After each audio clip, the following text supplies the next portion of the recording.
Racist monuments are being pulled down. Streets are being renamed.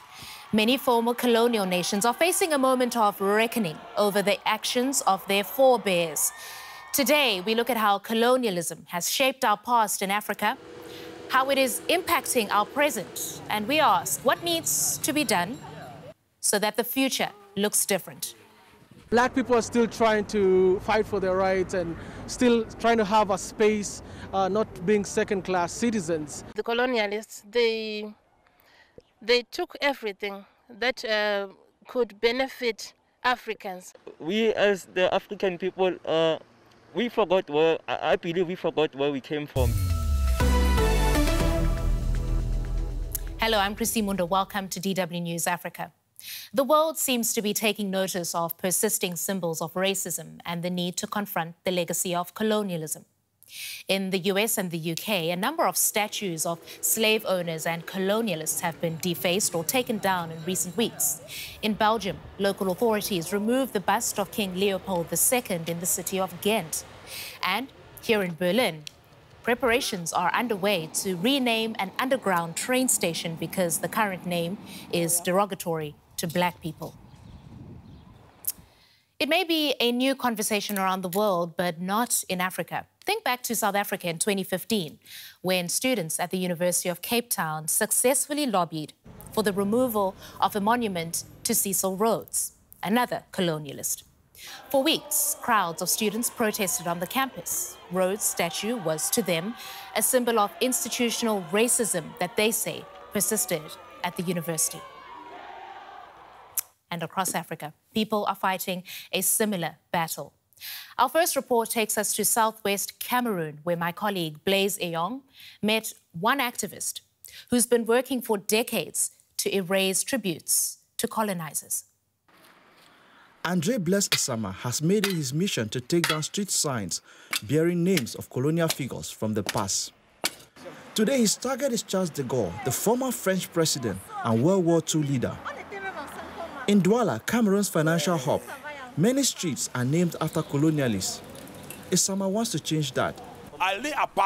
When you go to Paris, you don't find a monument to the Germans who occupied it during the war. Some parts of China were controlled by the British, but you won't find a statue of a British person in China. So this should not be the case in Africa. All societies have their heroes, and every nation has its pride.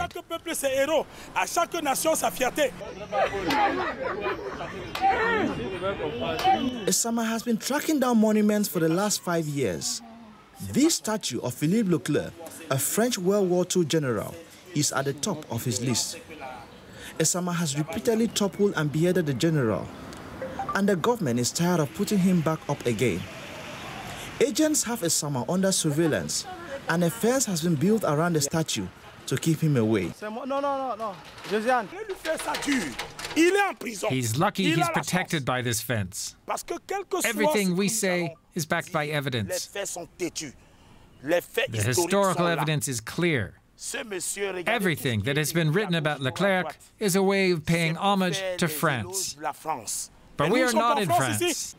Osama instead wants to preserve the legacy of Cameroon's own heroes. 2 years ago, he commissioned this statue of renowned footballer Mbappé Lepe. At the moment, there are more statues of French colonial figures in Cameroon than that of local legends. This cost has come with a heavy price for Osama.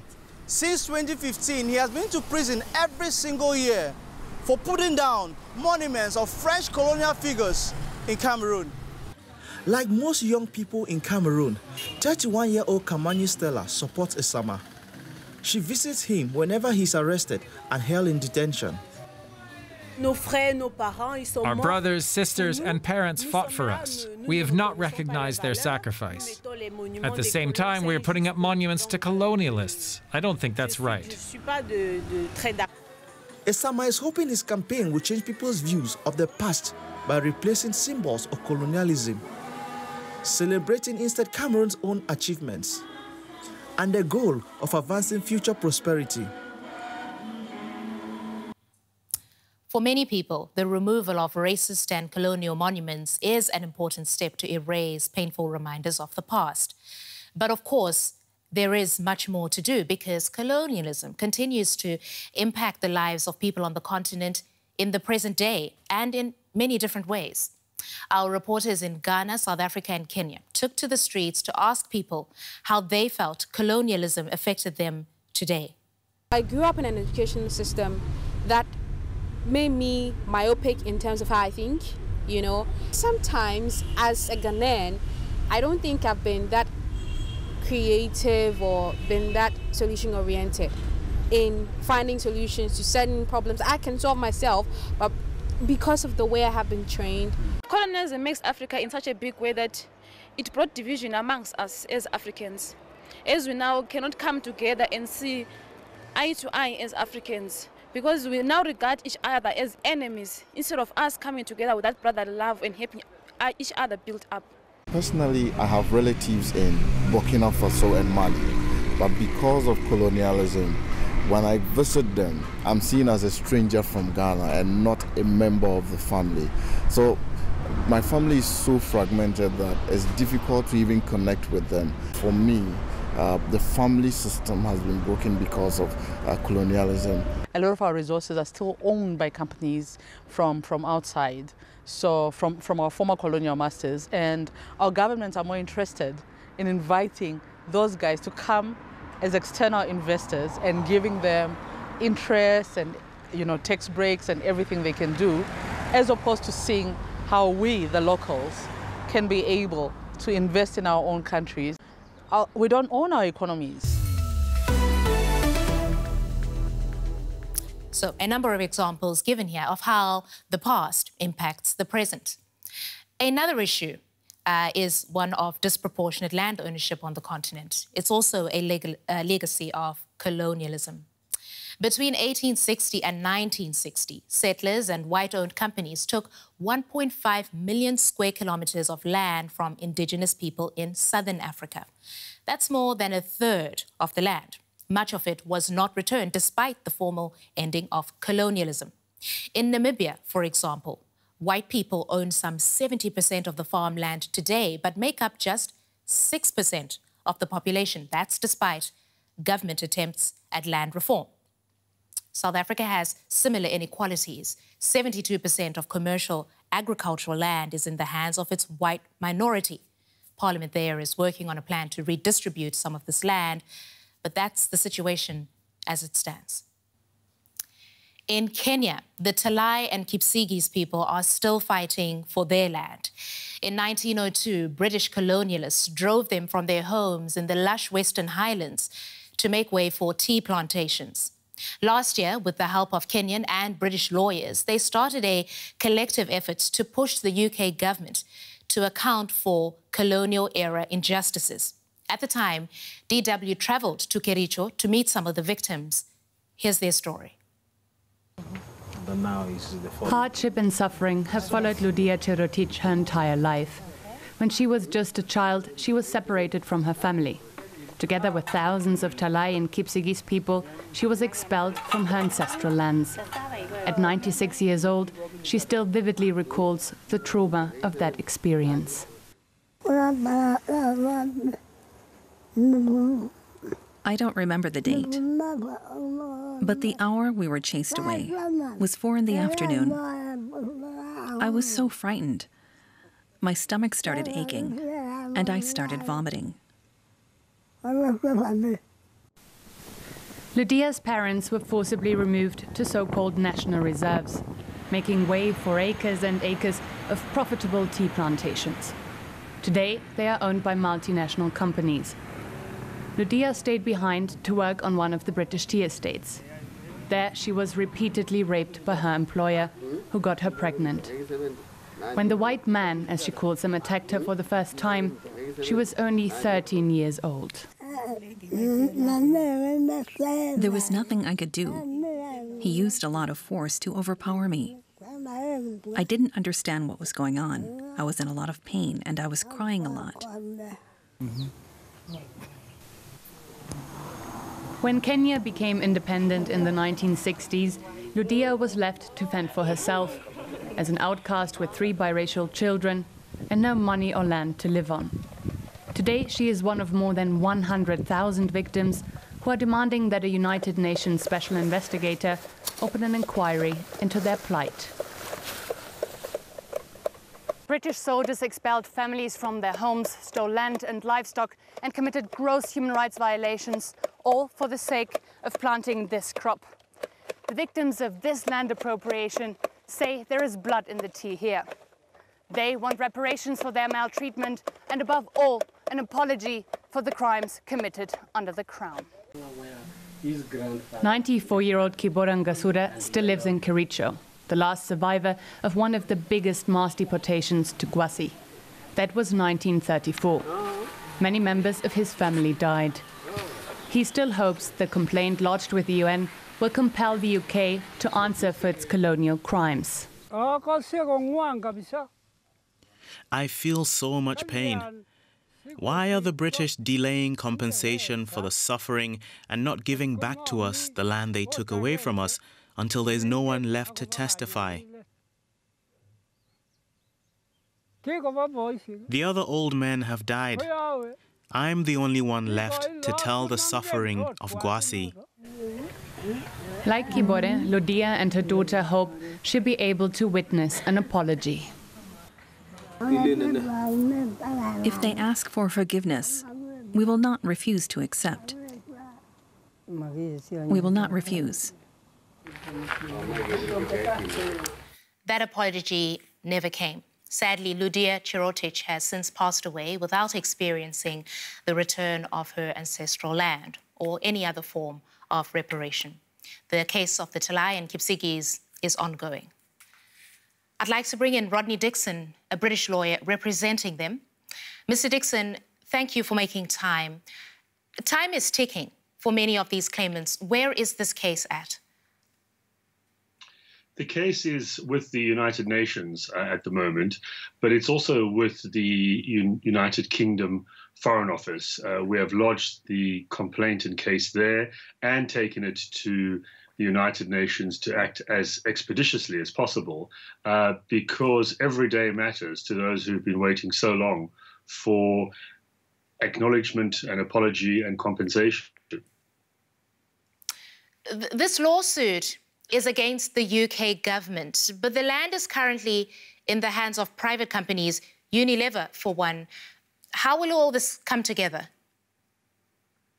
Well, it is the UK government that is responsible, we say, because of the colonial past, which has continued from successive government to governments. It doesn't get cut off just because the colonial period ended. The damage that arose should and can still be compensated now.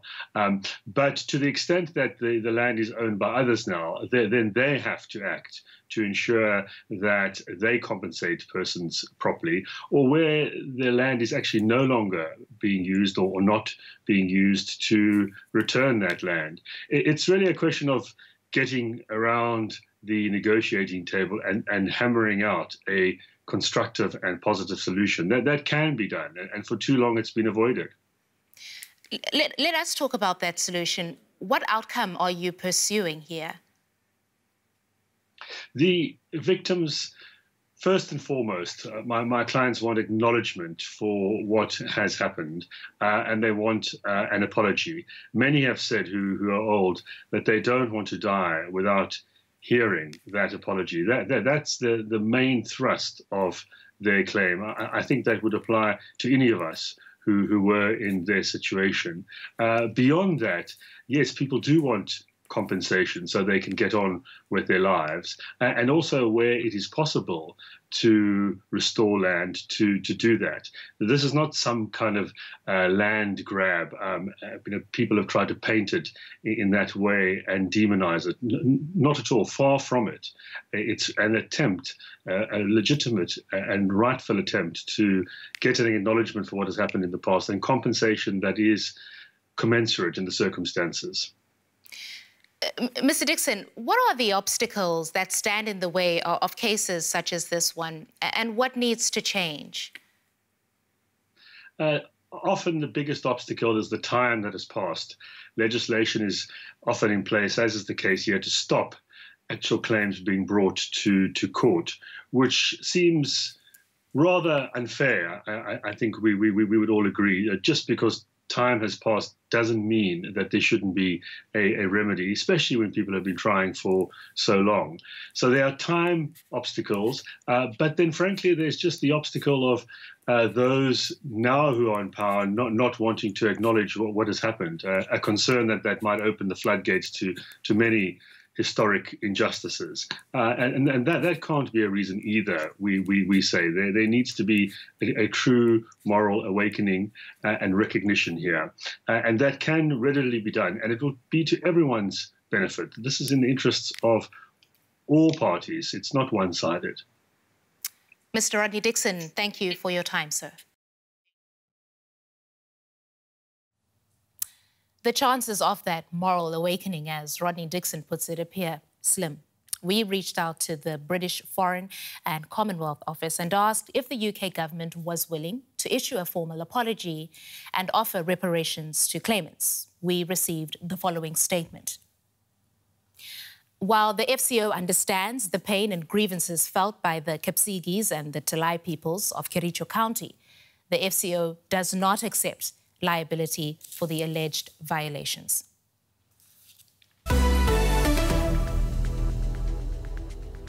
Looking to the future, let's imagine that all injustices were redressed and what was taken was given back. Would that be the end of the story for victims of colonialism? Or do we as Africans have to do some work in ourselves? I'll be talking to a psychologist about that in a moment, but have a quick listen to what others think. Maybe we might want revenge. But if we're talking about moving forward and progressing, I don't think that's really going to help. We need to sit down and we need to create our own blueprint. The change that we need in this continent is really fundamental, and it's really, really deep within us, and it doesn't have to come from somebody who has done something several years ago, because no matter what, if they pay back, they do whatever, it still exists in our mind. So I think the better way to go about this is to move on from your mind and then, just build up all the things that you want to build. My dream is to be free economically, be free in all aspects and enjoy my life. For now, I think that we owe ourselves that, to be able to change our mindset. It's actually... We need to decolonize our minds. That's what people are suggesting there. And it's a subject that's been addressed by many great thinkers. For example, the acclaimed Afro-Caribbean writer and philosopher Frantz Fanon wrote, "Imperialism leaves behind germs of rot, which we must clinically detect and remove from our land and from our minds as well." But how do you do that? I'd like to put that question to Nomfundo Mohapi. She is a clinical psychologist and the executive director of the Center for the Study of Violence and Reconciliation. She is in Johannesburg. Welcome to you, Nomfundo. Many people are of the view that the African mind is still colonized. How does a colonized mind manifest itself? So for me, really, it's not as much the external stuff. I know there's a lot of talk about issues of language, what we were, but it is the internal state of our mind. It is about the relationship that we have with ourselves personally as African people, and how then it manifests and how we interact with each other. Because at the core of colonialism was the psyche that says that because of the color of your skin, you look less than the other, you are worth less than the other. Or because of the color of your skin, you are better than the other, or you are worth more than the other. So at the core of a colonized mind is a mind that thinks that the value and the worth of an individual is determined by how they actually look. And therefore you then would like to pursue a certain way of being because you think that the way that you are is not good enough. And you are likely to then treat people that look like you very similar to those that had actually colonized the people. So for me, I always say that the work of decolonization is really about, at the core, the undoing of what does it take to say you are worthy as a human being, and taking this thing that the color of your skin and whatever that represents then determines your worth. You know, as you talked about that, I thought about some of the Afrophobia that we have on the continent, just to the point you made about how we then treat other people in the same way that the colonizers treated us. Having said that then, Nomfundo, how do we decolonize the mind?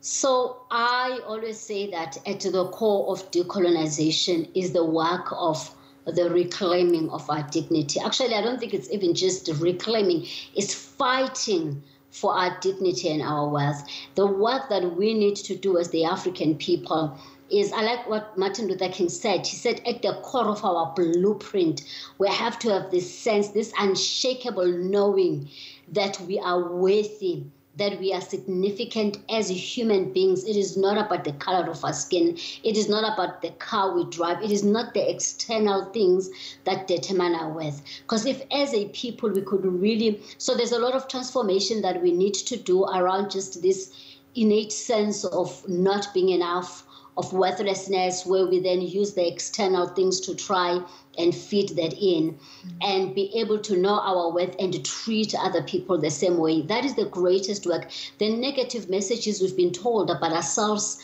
as a people when we grow up, some are the voices of our parents, some are the voices of the colonizers themselves, and we have now internalized them as our truth. We don't even question them anymore. So we have to really question the things that we've accepted as normal. And I think the other challenge that we have is when we are so asleep to how much we've assimilated and accepted this as truth. And when we get into position of power, how we use then whiteness as the standard of our worth. And we haven't found ways of saying, what is a standard of being okay, just as you are as a human being, not even as an African, as a human being looks like. Nomfundo, just looking to the future, what is your vision of how an empowered African with a decolonized mind is, if we're all in that state? How could the continent be better, in a sense?